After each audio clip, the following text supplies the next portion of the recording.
Você viu que a engenharia genética pode mudar a forma como vemos o mundo, mas será que nós sabemos como fazer isso?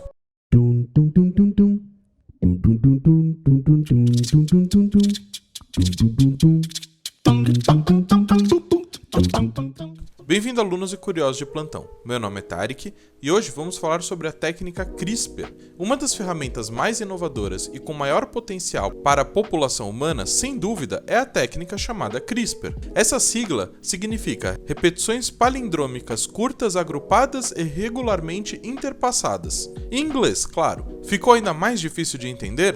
Eu vou explicar com calma o que ela significa. Ela foi criada em 2012 por duas pesquisadoras, que criaram um manual de como utilizar essa técnica em biologia molecular, e por causa disso ganharam o Nobel de Química em 2020, por conta dessa técnica ser tão fantástica e tão importante. Em 2013, um pesquisador chinês resolveu fazer edição com esses genes e com a técnica CRISPR dentro de células eucarióticas, ou seja, ele tinha como objetivo fazer modificações no DNA de células muito parecidas com as células humanas. Dessa forma, ele ia conseguir modificar as características fenotípicas dessas células, um passo muito importante. Mas o que fez essa técnica ser tão importante não é o fato de editar. Isso a gente já sabia fazer, e sim porque era uma técnica que era muito simples, barata e rápida. Assim, diversos pesquisadores começaram a trabalhar utilizando essa técnica, e com isso, muitas coisas começaram a ser descobertas, inclusive coisas não tão boas que fazem com que diversos países se juntem para conversar sobre o assunto. Mas a gente vai entender e vai comentar mais para frente o que isso significa. Vamos então explicar o que significa essa técnica e como ela funciona. Na década de 80, os cientistas encontraram bactérias que conseguiam modificar os nucleotídeos do DNA para impedir as infecções virais. Os nucleotídeos são aquelas famosas letrinhas ATCG, que vimos na aula de DNA daqui do canal. Significa adenina, timina, guanina e citosina.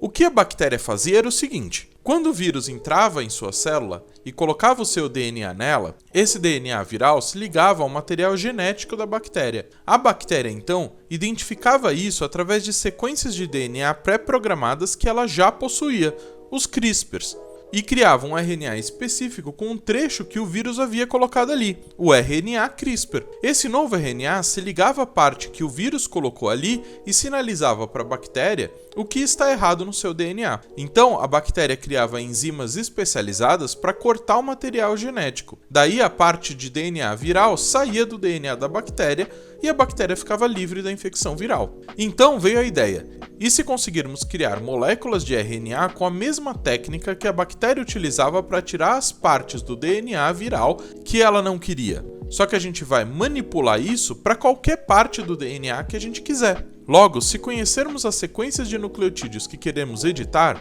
podemos criar um CRISPR específico para aquela sequência de DNA que queremos editar. Então, utilizamos a enzima chamada Cas9 para cortar o DNA-alvo e pronto. Você corta e substitui aquela sequência de nucleotídeos por uma da sua escolha ou simplesmente elimina ela. Você literalmente cria modificações genéticas específicas para o que você quer, sem depender mais da evolução natural dos organismos.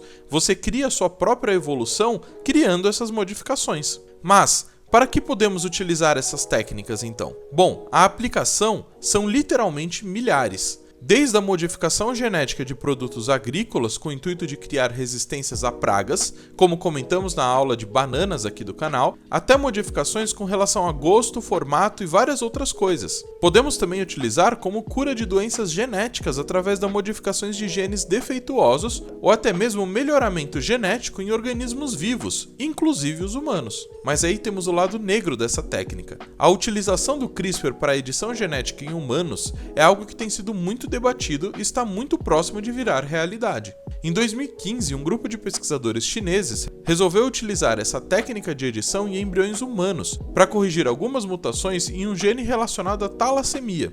Em 2017, um outro grupo publicou um artigo na Nature fazendo algo semelhante com outro grupo de genes que daria problemas cardíacos para a criança. A ideia é boa: modificar os genes no embrião de uma criança para que ela não nasça com a doença. Até aí nada demais. O problema é o precedente que se cria. A edição genética vale para doenças, mas também vale para qualquer característica humana.